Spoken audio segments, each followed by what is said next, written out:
Hello ka-organic! Welcome to my vlog! So before ako magpatuloy sa mga hindi pa nakasubscribe dyan sa ating YouTube channel, please click like and subscribe na para updated kayo sa next video na i-upload ko. Thank you very much! Ayan, meron tayo ditong native sunflower. Ayan. Ibaging ko yan sila one by one tomorrow morning.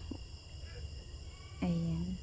So isang puno nito, marami siyang flowers na gina-produce. Native kasi siya, hindi siya hybrid. Ayan. So, itong seeds na ito, paulit-ulit ko na siya gitanim. And then, ngayon, ito na naman, gitanim ko naman siya, padamihin ko.